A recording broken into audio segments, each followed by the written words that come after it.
السلام عليكم ورحمة الله وبركاته. الحمد لله نحمده ونستعينه ونستغفره ونؤمن به ونتوكل عليه ونعوذ بالله من شرور أنفسنا ومن سيئات أعمالنا. من يهده الله فلا مضل له ومن يضلله فلا هادي له ونشهد أن لا إله إلا الله وحده لا شريك له ونشهد أن سيدنا وسندنا وشفيعنا وحبيبنا ومولانا محمدا عبده ورسوله. أما بعد فأعوذ بالله من الشيطان الرجيم. بسم الله الرحمن الرحيم. ولقد آتينا داود وسليمان علما. صدق الله مولانا العظيم وصدق رسوله النبي الكريم وعلى آله وأصحابه وأزواجه وذرياته وأهل بيته أجمعين والحمد لله رب العالمين. خودی کو کر بلند اتنا، خودی کو کر بلند اتنا کہ ہر تدبیر سے پہلے، خودی کو کر بلند اتنا کہ ہر تدبیر سے پہلے خدا پوچھے بتا بندے کہ اب تیری رضا کیا ہے. محترم حضرات، بزرگان محترم، بھائیوں اور بزرگوں، اللہ تبارک و تعالی نے ارشاد فرمایا وَلَقَدْ آتَيْنَا دَاوُودَ وَسُلَيْمَانَ عِلْمًا کہ ہم نے داؤد علیہ السلام کو علم دیا. اور یہ جو علم ہے یہاں خصوصیت کے ساتھ علماء کرام فرماتے ہیں کہ یہ بسم اللہ الرحمن الرحیم کے تعلق سے فرمایا گیا ہے کہ بسم اللہ الرحمن الرحیم کی کیا فضیلت ہے. بسم اللہ الرحمن الرحیم کے ذریعے مومن اپنا کام کتنی آسانی کے ساتھ انجام دے سکتا ہے. بسم اللہ کے تعلق سے لکھا ہے، امام نسوی رحمۃ اللہ علیہ تحریر فرماتے ہیں کہ بسم اللہ الرحمن الرحیم سب سے پہلے حضرت آدم علیہ السلام پر نازل ہوئی، اور جب حضرت آدم علیہ السلام پر بسم اللہ الرحمن الرحیم نازل ہو گئی تو حضرت آدم علیہ السلام نے عرض کیا، فرمایا کہ اللہ اب مجھے اپنی اولاد سے تکلیف کا کوئی جو ہے خدشہ نہیں رہا، اب میرے پاس بسم اللہ الرحمن الرحیم آ گئی ہے. اس کے بعد جب حضرت آدم علیہ السلام کا انتقال ہو گیا تو بسم اللہ الرحمن الرحیم کو دنیا سے اٹھا لیا گیا. پھر حضرت نوح علیہ السلام کا زمانہ آیا، حضرت نوح علیہ السلام پر بسم اللہ الرحمن الرحیم پھر نازل ہوئی، اور بسم اللہ الرحمن الرحیم کی برکت سے حضرت نوح علیہ السلام جو ہے غرق سے محفوظ رہے. اس کے بعد جب حضرت نوح علیہ السلام کا انتقال ہو گیا، وفات پا گئے، تو پھر بسم اللہ الرحمن الرحیم کو اس دنیا سے اٹھا لیا گیا. پھر زمانہ آیا حضرت ابراہیم علیہ السلام کا. جب حضرت ابراہیم علیہ السلام کا زمانہ آیا اور ان پر آگ جو ہے برسائی گئی، آگ میں ان کو ڈال دیا گیا، چاروں طرف سے آگ جلائی گئی، بہت لمبا واقعہ ہے. تو یہ بسم اللہ الرحمن الرحیم ہی کی برکت تھی کہ اللہ تبارک و تعالی نے اس بسم اللہ کی برکت سے اس آگ کو جو ہے جو جلا دیتی ہے اس کو سلامتی کا باعث بنا دیا. اور پھر حضرت موسیٰ علیہ السلام کا زمانہ آیا تو یہ بسم اللہ الرحمن الرحیم پھر دوبارہ نازل ہوئی، اور حضرت موسیٰ علیہ السلام اس بسم اللہ ہی کی برکت سے دریا کو آپ نے آسانی کے ساتھ پار کر لیا. وہ بھی ایک لمبا واقعہ ہے. فرعون کا آپ نے سنا ہوگا کہ پیچھے سے پیچھا کیا، دریا میں گھوڑے ڈال دیے، دریا پار ہو گئے، اور جب فرعون درمیان میں پہنچا تو وہ غرق ہو گیا، اس لیے کہ حضرت موسیٰ علیہ السلام کے پاس بسم اللہ تھی اور فرعون کے پاس بسم اللہ الرحمن الرحیم نہیں تھی۔ اس کے بعد حضرت سلیمان علیہ السلام پر نازل ہوئی اور پھر آخر میں آقا نامدار احمد مصطفیٰ حضرت محمد مصطفیٰ صلی اللہ تعالی علیہ وسلم پر نازل ہوئی اور قیامت تک یہ موجود رہے گی۔ اس امت پر اللہ تبارک و تعالیٰ نے بسم اللہ کو نازل فرما کر بہت بڑا احسان فرمایا، اور احسان کے ساتھ ساتھ یہ احسان مزید کہ یہ آنے والے قیامت تک باقی رہے گی۔ جیسا کہ ہم نے سنا کہ حضرت آدم علیہ السلام اس دنیا سے انتقال فرما گئے تو بسم اللہ کو اٹھا لیا گیا، حضرت نوح چلے گئے وفات پا گئے تو اٹھا لیا گیا، لیکن حضور اکرم صلی اللہ علیہ وسلم کے پردہ فرمانے کے باوجود، حضور اکرم صلی اللہ علیہ وسلم کا اس دنیا سے چلے جانے کے باوجود آپ کی امت کے لیے رحمت بنا کر بسم اللہ الرحمن الرحیم کو اللہ تبارک و تعالیٰ نے باقی رکھا اور قیامت تک ہی باقی رہے۔ جیسا کہ ہم بارہا سنتے ہیں کہ کوئی بھی کام جب شروع کیا جائے تو بسم اللہ الرحمن الرحیم سے شروع کیا جائے، سیدھے ہاتھ سے شروع کیا جائے۔ آج آپ سوچ رہے ہوں گے کہ یہ کیا موضوع ہے۔ میں اس لیے اس بات کو عرض کرنے کے لیے ابھی بات ذہن میں آئی، اس بات کو عرض کرنے کے لیے اس لیے بیٹھا کہ آج جو ہے محرم ختم ہو کر سفر کی دوسری تاریخ ہے، اور ہمارے یہاں ایک نعوذ باللہ ایک ہمارے یہاں ایک ذہنوں میں ایک غبار بیٹھا ہوا ہے، ذہنوں میں ایک بات بیٹھی ہوئی ہے کہ نعوذ باللہ سفر کا مہینہ جو ہے منحوس مہینہ ہے۔ ہم یہ سوچتے ہیں کہ سفر کے مہینے کے اندر کچھ نہیں کرنا چاہیے، سفر کے مہینے کے اندر شادی نہیں کرنی چاہیے، سفر کے مہینے کے اندر سفر نہیں کرنا چاہیے، سفر کے مہینے کے اندر گھر نہیں بدلنا چاہیے، سفر کے مہینے کے اندر نئی تجارت شروع کرنی چاہیے۔ یہ ایسا کچھ نہیں ہے۔ ان تمام چیزوں کا توڑ جو آج ہم جو ہے کفرستان میں رہتے ہیں، مشرکین کے درمیان رہتے ہیں، اگر کسی کو پانی بھی پینا ہے تو وہ اپنے پنڈت سے پوچھتا ہے کہ میں کس وقت پانی پیوں، اگر مجھے سونا ہے تو کس وقت سونا ہے، مجھے پیسے دیکھنے ہیں تو کس وقت دیکھنے ہیں۔ ہم رات دن ان کے درمیان میں رہتے ہیں تو ان کی ساری بو جو ہے، ان کے جو عقائد ہیں، ان کے جو طریقے ہیں وہ ہمارے اندر رچ بس گئے ہیں۔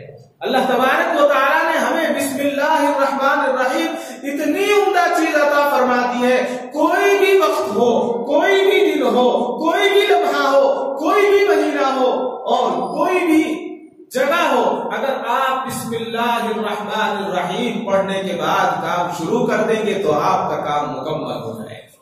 اللہ کے سپرد کر دیجیے اور اپنا کام شروع کر دیجیے۔ بہت مشہور واقعہ ہے، آپ نے بارہا سنا ہوگا کہ ایک تاجر تھا، تجارت کیا کرتا تھا، دوسرے ملکوں میں جایا کرتا تھا، دوسری بستیوں میں جایا کرتا تھا۔ اس کی اہلیہ جو تھی اس کے یہاں ولادت ہونے والی تھی، وقت قریب تھا، اس نے کہا کہ قافلہ جا رہا ہے، میں بھی تجارت کے لیے چلوں۔ بیوی نے کہا آپ کو پتا ہے کہ میری طبیعت خراب ہے اور کچھ ہی دن باقی ہے ولادت کے، اگر آپ رک جاتے تو اچھا تھا۔ اس نے کہا کہ رک تو جاتا لیکن معاملہ تجارت کا ہے، قافلہ ہے، اکیلا جا نہیں سکتا۔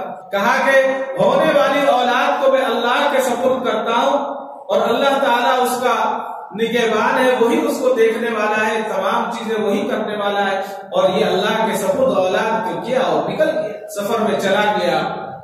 سفر میں جانے کے بعد واپس لوٹا، جب واپس لوٹا تو گھر میں آنے کے بعد پتا چلا کہ بیوی کا انتقال ہو گیا ہے۔ محلے والوں سے بات ہوئی، کہا کہ انتقال ہو گیا ہے اور فلاں جگہ جو ہے اس کی قبر بنا دی گئی ہے۔ کہا کہ اچھا، ابھی بات ہی ہو رہی تھی تو کسی نے بتایا کہ تمہیں معلوم ہے کہ روزانہ رات میں تمہاری بیوی کے قبر پر جو ہے ایک روشنی سے آتی ہے اور اوپر سے بھی آتی ہے اور اندر سے بھی باہر روشنی نکلتی ہے۔ کہا کہ اچھا چلو دیکھتے ہیں۔ قبرستان گئے، جہاں قبر تھی وہاں دیکھا تو جب یہ قبر کے قریب پہنچا تو وہاں سے رونے کی آواز آئی کسی بچے کی۔ تو اس نے کہا کہ یہاں سے تو بچے کے رونے کی آواز آ رہی۔ فوراً جو ہے سب نے مل کر قبر کو کھودا۔ جب قبر کو کھولا تو اس کے اندر اس کا بچہ جو ہے وہ کھیل رہا۔ اس نے بچے کو اٹھا لیا، زندہ تھا اور بیوی کا انتقال ہو چکا۔ غیب سے آواز آئی کہ اے میرے بندے، تو نے اپنی اولاد کو میرے سپرد کیا تھا تو میں نے اس کی حفاظت کی، اگر تو اپنی اہلیہ کو بھی میرے سپرد کرتا تو یہ تو بھی آج اس کو زندہ پا۔ تو معلوم ہوا کہ اللہ کے اگر سپرد کر دیا جائے تو کوئی بھی چیز ایسی نہیں ہے، کوئی بلا ایسی نہیں ہے جو ٹل نہیں سکتی. ساری بلائیں ٹل جائیں گی، ساری مصیبتیں ٹل جائیں گی. بس معاملہ یہ ہے کہ ہمارے عقائد کا صحیح ہونا ضروری ہے، اور ہمیں اس بات پر یقین ہونا چاہیے کہ اللہ تبارک و تعالیٰ کی ذات ہی علی کل شیء قدیر ہے، وہی سب کرنے والی ہے. تو میں نے یہ عرض کیا کہ اللہ تبارک و تعالیٰ نے ارشاد فرمایا وَلَقَدْ آتَيْنَا دَاوُودَ وَسُلَيْمَانَ عِلْمًا، کہ ہم نے داؤد کو علم دیا.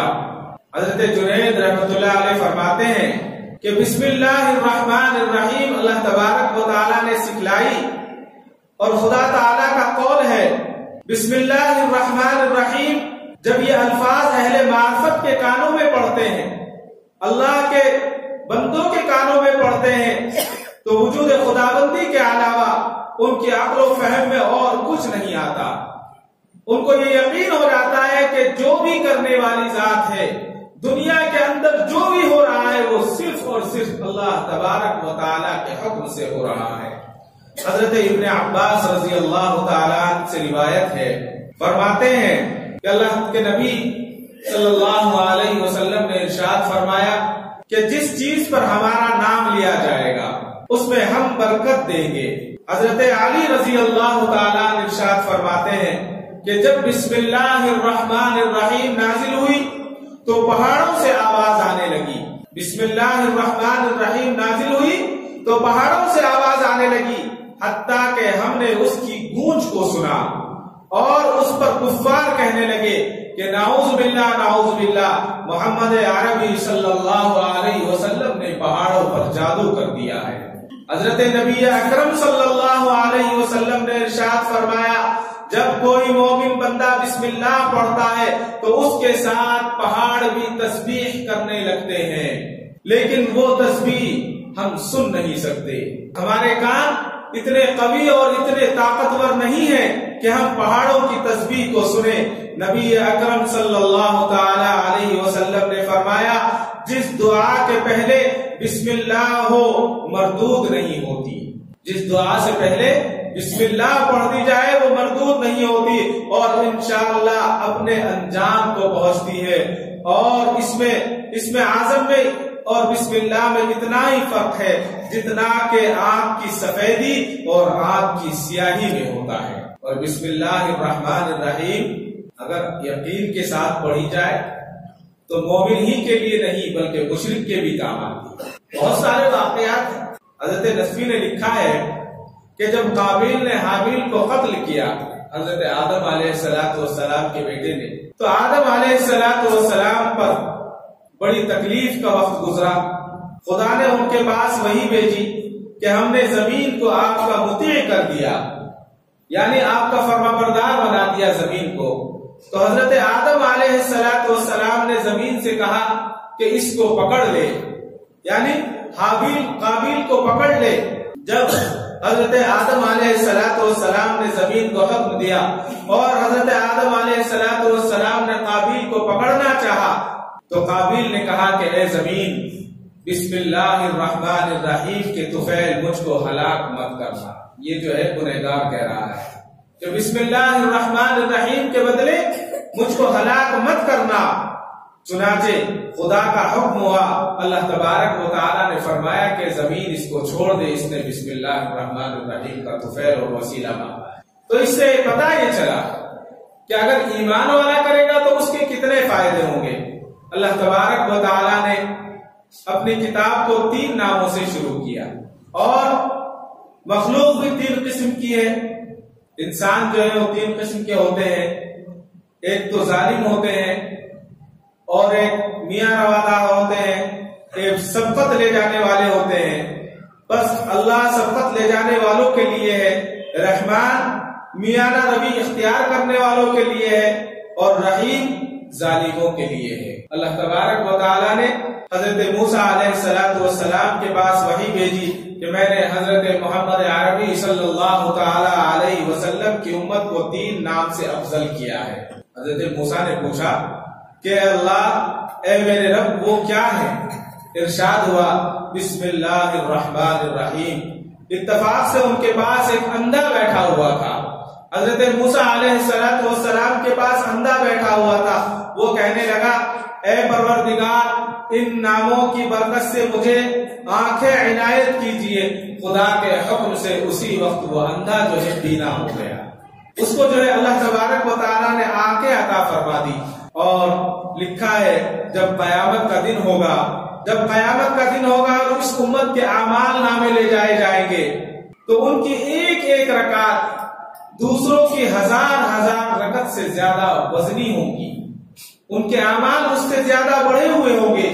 لوگ تعجب کریں گے, کہیں گے, ان سے کہا جائے گا ان لوگوں کی نمازوں میں بسم اللہ الرحمن الرحیم تھی.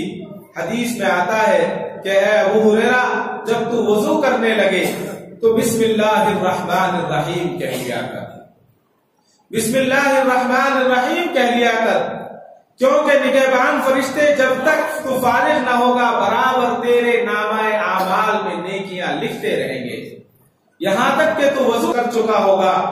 اور حضرت ابو ہریرہ رضی اللہ تعالیٰ عنہ فرماتے ہیں کہ نبی اکرم صلی اللہ علیہ وسلم نے ارشاد فرمایا ابو ہریرہ جب تو سواری پر سوار ہو تو بسم اللہ الرحمن الرحیم اور الحمدللہ کہہ لیا کر. بسم اللہ الرحمن الرحیم اور الحمدللہ کہہ لیا کر, اس لیے کہ ہر قدم کے عوض تیرے لیے نیکیاں لکھی جائیں گی. اور حضرت ابن مسعود رضی اللہ تعالیٰ عنہ ارشاد فرماتے ہیں, روایت کرتے ہیں کہ نبی اکرم صلی اللہ علیہ وسلم سے روایت ہے, آپ نے فرمایا جو بسم اللہ الرحمن الرحیم پڑھے گا اس کے ہر حرف کے بدلے 4,000 نیکیاں اس کے نامہ اعمال میں لکھی جائیں گی اور 4,000 گناہ اس کے معاف کر دیے جائیں گے اور 4,000 درجے اس کے بلند کر دیے جائیں گے. روایت علی حضرت ابن طالب رضی اللہ تعالیٰ روایت ہے کہ نبی اکرم صلی اللہ علیہ وسلم نے ارشاد فرمایا, آپ نے فرمایا کہ جنت میں خدا نے ایک گھر پیدا کیا ہے جس کا نام دار النور رکھا گیا ہے. دار النور کے بارے میں یہ آتا ہے اور وہاں جتنی بھی چیزیں دار النور کے اندر ہوں گی وہ تمام کی تمام نور سے بنی ہوئی ہوں گی. اور دار النور نہ زمین میں ہوگا نہ آسمان میں ہوگا بلکہ ہوا میں لٹکا ہوا ہوگا, ملحق ہوگا. حضرت علی فرماتے ہیں کہ وہ بیچ میں ہوگا اور اس کے جانے کا راستہ بھی کچھ نہیں ہوگا, نہ تو وہ نیچے ہے نہ اوپر ہے, بیچ میں لٹکا ہوا ہے اور جانے کا راستہ نہیں ہے. نور کا بنا ہوا ہے, ہر چیزیں اس کے اندر نور سے پیدا کی ہوئی ہیں. کسی نے پوچھا جب اس میں جانے کا راستہ نہیں ہوگا تو یا رسول اللہ اس کے اندر لوگ چڑھیں گے کیسے, اس میں جائیں گے کیسے؟ تو آقا مدنی صلی اللہ علیہ وسلم نے ارشاد فرمایا کہ بسم اللہ الرحمن الرحیم پڑھیں گے اور جیسے ہی پڑھیں گے اڑ کر اس کے اندر پہنچ جائیں گے. پہلے زمانے میں لوگوں کے سمجھ میں نہیں آتی ہوگی لیکن آج ہم اور آپ بہت آسانی سے سمجھ. آج جو ہے بلوٹوتھ کا زمانہ ہے, وائرلیس کا زمانہ ہے, بغیر وائر کے بغیر پہیوں کے سواریاں چل رہی ہیں. تو یہ بات سمجھ میں آتی ہے کہ بسم اللہ الرحمن الرحیم پڑھے گا اور اڑ کر اس کے اندر پہنچ جائے گا. یہ بسم اللہ الرحمن الرحیم کی فضیلت ہے. بسم اللہ الرحمن الرحیم کی فضیلت جیسا کہ میں نے شروع میں عرض کیا کہ حضرت ابراہیم علیہ السلام کو بھی بسم اللہ عطا کی گئی تھی. نمرود کی جو چھوٹی لڑکی تھی اس نے اپنے باپ سے کہا کہ ابا جی کس طرح سے چل رہے ہیں, وہ آگ میں کس طرح سے رہ رہے ہیں, وہ آگ میں کس طرح سے بیٹھے ہوئے ہیں. اور وہ دیکھنے کے لیے حضرت سیدنا ابراہیم علیہ السلام کے پاس آ گئی اور اس نے قریب سے دیکھا. اس کو نظر آیا کہ حضرت ابراہیم علیہ السلام تو اطمینان کے ساتھ صحیح سالم بیٹھے ہوئے ہیں. اصل میں اللہ تبارک و تعالیٰ کو ایمان دینا مقصود تھا, ہدایت دینی مقصود تھی. تو اس نے قریب سے دیکھا کہ حضرت ابراہیم علیہ السلام بالکل خاموش ہے اور اطمینان سے تشریف فرما ہے. ایک روایت میں آتا ہے کہ حضرت ابراہیم علیہ السلام 7 دن آگ میں رہے اور ایک روایت میں آتا ہے کہ حضرت سیدنا ابراہیم علیہ السلام 40 دن آگ میں رہے. تو نمرود کی لڑکی نے حضرت ابراہیم علیہ السلام کو جب آرام سے دیکھا تو حضرت ابراہیم سے پوچھا کہ اے اللہ کے نبی کیا آپ کو آگ نہیں جلاتی؟ آپ نے فرمایا نہیں، جس کی زبان پر بسم اللہ الرحمن الرحیم ہو اور دل میں خدا کی معرفت ہو اس کو آگ جلایا نہیں۔ یعنی جو ایک خدا کو مانتا ہو اور زبان پر بسم اللہ الرحمن الرحیم اس کی زبان پر ہو اس کو آگ نہیں جلاتی۔ وہ بولی میں آپ کے پاس آنا چاہتی ہوں۔ نمرود کی لڑکی نے کہا کہ اے ابراہیم میں آپ کے پاس آنا چاہتی ہوں۔ آپ نے فرمایا تو کہہ لا الہ الا اللہ ابراہیم رسول اللہ۔ کیا کہا کہ تو کہہ لا الہ الا اللہ ابراہیم رسول اللہ۔ اس نے کہا اور اس پر بھی آگ جو ہے سلامتی والی ہو گئی، اور جب وہ اپنے باپ کے پاس لوٹی اور لوٹ کر اس نے سارا ماجرا اور ساری کہانی سنائی اور کہا کہ میں نے لا الہ الا اللہ ابراہیم رسول اللہ کہا تو وہ آگ جس کو تو نے برسوں سے بھڑکایا ہے اور جلایا ہے وہ تو مجھ پر سلامتی والی ہو گئی، مجھے اطمینان دینے والی ہو گئی، راحت پہنچانے والی ہو گئی۔ نمرود نے اپنی لڑکی کو بہت ڈرایا، بہت دھمکایا کہ نہیں تجھے اس کلمے کو نہیں پڑھنا ہے۔ ایک جگہ روایت میں لکھا ہے کہ جب اس نے سختی کی تو حضرت سیدنا جبرائیل علیہ السلام نے نمرود کی اس لڑکی کو حضرت ابراہیم علیہ السلام کے پاس پہنچا دیا، اور حضرت سیدنا ابراہیم علیہ السلام کا نمرود کی اس لڑکی سے نکاح ہوا، اور نکاح کے بعد جو اولاد ہوئی اس میں سے 20 نبی پیدا ہوئے۔ یہ کس چیز کی برکت تھی؟ یہ صرف اور صرف بسم اللہ الرحمن الرحیم کی برکت تھی کہ اس کی وجہ سے اللہ تبارک و تعالی نے حضرت ابراہیم علیہ السلام کے ساتھ نکاح کروایا، اور آپ کے بدن سے 20 نبی اللہ تبارک و تعالی نے بھیجے۔ بسم اللہ الرحمن الرحیم کی برکت۔ مشرکین بسم اللہ الرحمن الرحیم کی آواز سے کام جایا کرتے ہیں، تھرا جایا کرتے ہیں۔ اللہ کے نیک بندے کے تعلق سے لکھا ہے، روایتوں میں آتا ہے کہ ایک عارف کی موت کا وقت قریب پہنچا اور اس کے سامنے ملک الموت آنا چاہتے تھے۔ اس کے سامنے جب آتے تو اللہ تبارک و تعالیٰ کا ذکر جو ہے موت کو روک دیتا تھا، فرشتوں کو روک دیا کرتا۔ اللہ کا ذکر جو کرتے ہیں، تسبیحات جو پڑھی جاتی ہیں، تو جب میت کے سامنے، اس عارف کے سامنے، اس اللہ کے بندے کے سامنے موت کے فرشتے آئے تو اللہ کا ذکر ان کے آڑے آ گیا، اور جب وہ پیروں کی طرف جانے لگے تو وہ نماز جماعت سے پڑھا کرتے تھے تو نماز اس کے سامنے آ گئی، اور ان ملک الموت کو اس نے راستہ نہ دیا۔ ملک الموت کو ہٹا دیتے ہیں، سرہانے آتے ہیں تو نماز آ جاتی ہے، دائیں آتے ہیں تو ذکر آ جاتا ہے، بائیں آتے ہیں تو ذکر آ جاتا ہے، پیروں کی طرف آتے ہیں تو نماز آ جاتی ہے۔ فرشتوں نے کہا اے پروردگار میرا راستہ روکا جا رہا ہے، مجھے اس کے پاس جانے تک راستہ نہیں دیا جا رہا ہے تاکہ میں اس کی روح کو قبض کر لوں۔ تو اللہ تبارک و تعالیٰ نے ارشاد فرمایا اپنی ہتھیلی پر بسم اللہ الرحمن الرحیم لکھ لو اور اس کو دکھلا دو۔ اپنی ہتھیلی پر فرشتے کو حکم دیا اپنی ہتھیلی پر بسم اللہ الرحمن الرحیم لکھ لو اور اس کو دکھلا دو۔ اس فرشتے نے بسم اللہ الرحمن الرحیم لکھ کر دکھلا دیا۔ بتاتے ہیں کہ مومن جب بسم اللہ الرحمن الرحیم لکھا ہوا دیکھتا ہے تو اس کی روح تڑپ اٹھتی ہے کہ اپنے رب سے ملاقات کے شوق میں روح پرواز کر جاتی، یعنی اس کو تکلیف ہی نہیں ہوتی۔ اور ایک روایت میں یہ آتا ہے کہ روح ملک الموت سے کہتی ہے کیا تو ہی ہے مجھے اس بطن میں رکھا تھا؟ وہ کہتا ہے نہیں، تب وہ کہتی ہے پھر جس نے رکھا ہے وہی مجھے نکالے گا۔ وہ کہتا ہے کہ میں اس کا پیغام لے کر آیا ہوں۔ وہ روح کہتی ہے کوئی علامت دکھاؤ، پھر خدا تعالیٰ کا ارشاد ہوتا ہے کہ جنت کا ایک صدب لے جاؤ، وہ لاتا ہے اور اس پر بسم اللہ الرحمن الرحیم لکھا ہوتا ہے۔ جب وہ اسے دیکھتی ہے تو جنت کی شوق میں پرواز کر جاتی ہے۔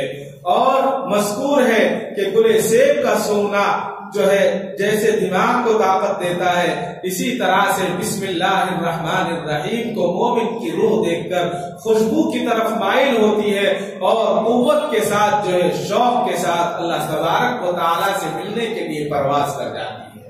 بسم اللہ الرحمن الرحیم کی فضیلت، جیسا کہ یہ تو حضرت ابراہیم کا تھا، حضرت نوح علیہ السلام کو بھی بسم اللہ دی گئی، اور جب حضرت نوح علیہ السلام کو بسم اللہ دے دی گئی اور خدا نے چاہا کہ نوح علیہ السلام کی قوم کو عذاب دینا ہے، اس قوم کو غرق کرنا ہے، تو کشتی بنائی۔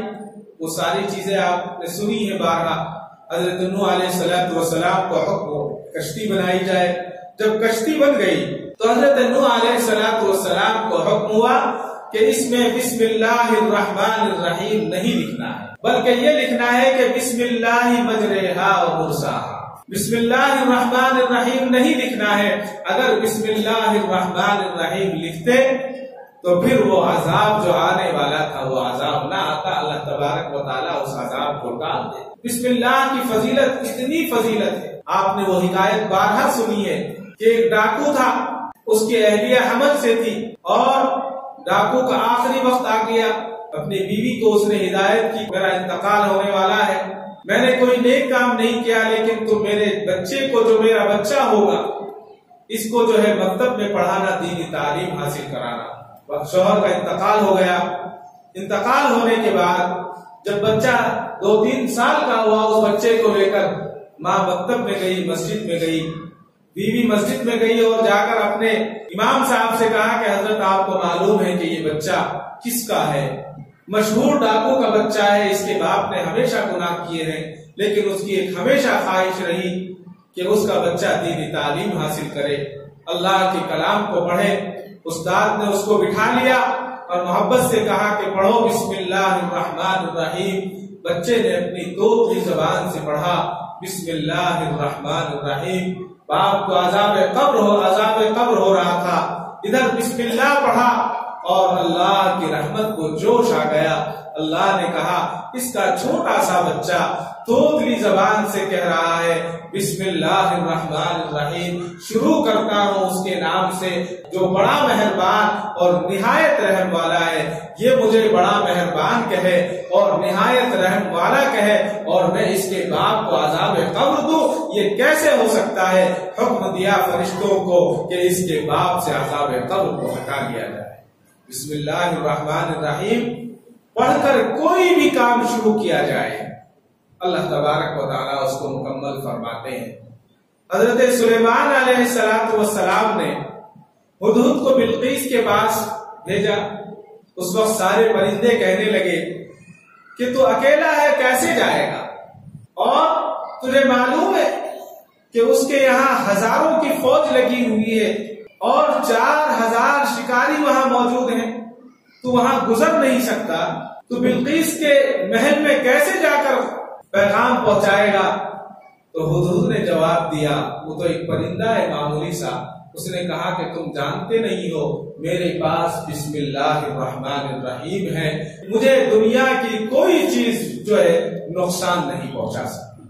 اور یہ کہا اور وہ ہدہد حضرت بلقیس آپ کے جو ہے محل میں گیا اور آپ کو جو ہے اس نے پیغام پہنچایا۔ تو بسم اللہ الرحمن الرحیم وہ چیز ہے کہ اگر بسم اللہ الرحمن الرحیم کو پورے یقین کے ساتھ اس پر عمل کیا جائے اور بسم اللہ الرحمن الرحیم کا عمل کیا جائے تو اللہ تبارک و تعالی اس عمل کو ضائع نہیں فرماتے۔ حضرت عیسیٰ علیہ السلام کا ایک شخص پر گزر ہوا جو بڑے بھاری سانپوں کا شکار کیا کرتا تھا۔ اس زمانے میں ایک سانپ نے حضرت عیسیٰ علیہ السلام سے کہا کہ اے نبی، آپ فلاں اس شخص سے کہہ دیجئے کہ یہ میرا شکار نہ کرے، یہ مجھے پکڑے نہ، اس لیے کہ میرے اندر جو زہر ہے وہ اتنا قاتل زہر ہے کہ اگر اس نے مجھے پکڑنے کی کوشش کی تو یہ خود مر جائے گا۔ حضرت عیسیٰ علیہ السلام نے اس شخص سے کہا کہ تم اس کو مت پکڑو۔ اس شخص سپیرے سے کہا، اس سانپ پکڑنے والے سے کہا کہ تم اس کو مت پکڑو، یہ بہت خطرناک ہے۔ اس نے کہا کہ ٹھیک ہے۔ اس وقت حضرت عیسیٰ علیہ السلام چلے گئے اور اس شخص نے فوراً اس سانپ کو پکڑ لیا، اور سانپ کو جب پکڑ لیا تو وہ سانپ جو ہے اپنی گردن کو اپنی دم کی طرف چھپا لیتا ہے اور شرم کے مارے اپنی جو ہے منہ کو چھپا لیتا ہے اور خاموش ہو جاتا ہے۔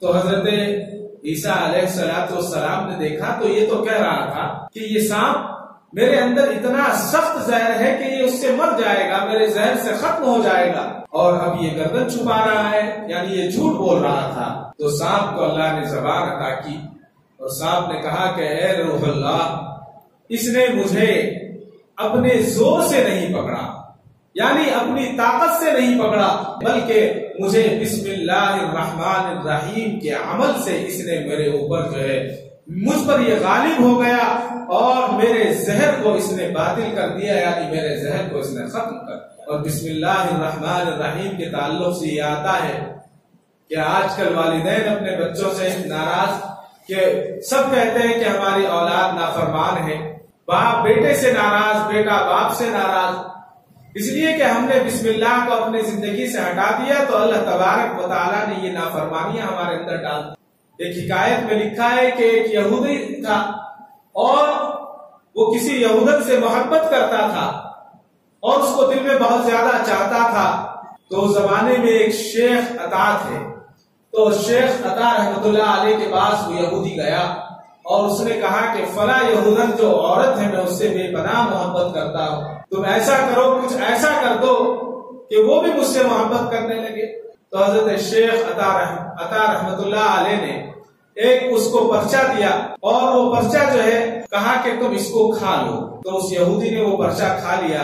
تو جیسے ہی اس نے وہ پرچہ کھایا تو روایت میں لکھا ہے تاریخ میں کہ اس کا دل جو ہے وہ نور سے چمکنے لگا اور روشن ہو گیا اور اس عورت کا خیال اس کے دل سے نکل گیا، اور وہ حضرت شیخ عطا رحمۃ اللہ علیہ کے پاس آیا اور کہنے لگا اے شیخ المسلمین، تو نے مجھ پر کیا کر دیا ہے، اور میں نے اس عورت کو بھلا دیا ہے، میں اس عورت کو اب یاد بھی نہیں کرتا اور اسلام میرا محبوب بن گیا ہے، اور میں اشہد ان لا الہ الا اللہ و اشہد ان محمد عبدہ و رسولہ پڑھتا ہوں۔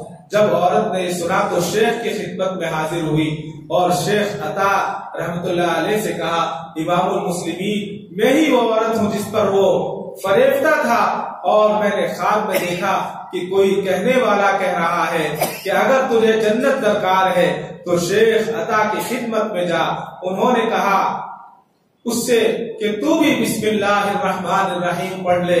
اس نے بسم اللہ الرحمن الرحیم پڑھنا تھا کہ فوراً کہہ اٹھی کہ اے شیخ، میرا دل تو روشن ہو گیا ہے اور مجھ کو فرشتوں کا شہر نظر آ رہا ہے اور مجھ پر اسلام پیش کیجیے۔ چنانچہ وہ اسلام لے آئی اور اسی رات اس نے جنت کے محلوں کو خواب میں دیکھا اور ان پر بسم اللہ الرحمن الرحیم لکھا ہوا دیکھا۔ کسی نے اس سے پکار کر کہا اے بسم اللہ پڑھنے والی، ان پر بسم اللہ الرحمن الرحیم پڑھنے والی لکھا ہوا ہے، خدا نے جو کچھ عطا کیا ہے وہ تجھ نے دیکھ لیا۔ اس کے بعد جب تو جاگے گی تو کہنے لگی اے رب، آپ نے مجھے جنت میں داخل کر دیا تھا، اے رب تو نے مجھے جنت میں داخل کر دیا تھا، پھر مجھے کیوں نکال لیا ہے؟ بسم اللہ الرحمن الرحیم کے طفیل، بسم اللہ الرحمن الرحیم کے صدقے میں آپ سے درخواست کرتی ہوں کہ پھر مجھے وہیں پہنچا دیجئے گا۔ یہ کہہ کر گر پڑی اور وہیں اس کی روح قبض ہو گئی۔ پتا چلا کہ حضرت عطا رحمت اللہ علیہ نے اس کو کوئی عمل لکھ کر نہیں دیا تھا، لکھا ہے کہ صرف ایک کاغذ کے ٹکڑے پر پورے یقین کے ساتھ، پورے اعتماد کے ساتھ، پورے ایمان کے ساتھ صرف بسم اللہ الرحمن الرحیم لکھ کر دی تھی اور کہا تھا کہ تو اس کو پی لے۔ جب اس نے بسم اللہ الرحمن الرحیم کو پی لیا تو اللہ تبارک و تعالیٰ نے دنیا کی گندگی اس سے نکال دی اور آخرت کا نور اسے عطا فرما دیا۔ تو یہ صرف بسم اللہ الرحمن الرحیم کی برکت ہے۔ آخری بات عرض کرتے ہوئے اپنی بات کو ختم کرتا ہوں کہ ایک شخص روایت میں لکھتا ہے کہ میں نشے میں تھا اور وہاں سے الٹا بھاگا، وہاں بھاگنے کے بعد وہاں پر کچھ پانی تھا اور اس پانی کے اندر ڈوب گیا، اور ڈوبنے کے بعد اسی رات کو ایک کسی بزرگ نے اس کو خواب میں دیکھا کہ وہ جنت میں ہے۔ نشے میں تھا اور پانی میں ڈوبا اور اس کے بعد انتقال ہو گیا، اور پھر یہ جنت میں یہ کیا ماجرا ہے؟ اس بزرگ نے پوچھا سچ کیا ہے، کیا بات ہے، یہ کیا ماجرا ہے، یہ بتاؤ۔ کہ تم نشے میں تھے اور اسی حالت میں تمہاری موت ہو گئی اور پھر تمہیں اللہ نے جنت عطا کی، یہ سمجھ میں نہیں آتا۔ تو اس شخص نے کہا کہ میں جب لوٹ رہا تھا اس وقت زمین پر ایک کاغذ پڑا ہوا تھا، ایک ورق پڑا ہوا تھا اور اس پر بسم اللہ الرحمن الرحیم لکھا ہوا تھا۔ وہ میں نے اٹھایا اور میں نے اس کو نگل لیا۔ موت کے بعد میرے پاس منکر نکیر آئے اور مجھ سے سوال کرنے لگے تو میں نے انہیں جواب دیا تم مجھ سے کیا سوال کرتے ہو، حالانکہ اس کا نام میرے پیٹ کے اندر موجود ہے۔ اس پر ایک منادی نے آواز دی کہ میرا بندہ سچ کہتا ہے، میں نے اسے بخش۔ یعنی صرف ایک ٹکڑا کاغذ کا بسم اللہ الرحمن الرحیم پڑا ہوا تھا، پوری عقیدت کے ساتھ محبت کے ساتھ اٹھایا اور نشے کی حالت میں کھا لیا۔ صرف اللہ کے نام کے اکرام کرنے کا یہ طفیل، یہ صدقے اللہ تبارک و تعالی نے اس کی بخشش فرما دی۔ بسم اللہ الرحمن الرحیم وہ عمل ہے کہ اگر ہر کام کے شروع میں ہم بسم اللہ الرحمن الرحیم پڑھیں اور عمل کو شروع کریں، کوئی بھی کام ہو دنیا کا، انشاءاللہ بسم اللہ الرحمن الرحیم کے بدلے اللہ تبارک و تعالی اس کو مکمل فرمائیں گے۔ اللہ تبارک و تعالی مجھے اور آپ کو بسم اللہ الرحمن الرحیم پر عمل کی توفیق عطا فرمائے۔ وآخر دعوانا ان الحمد للہ رب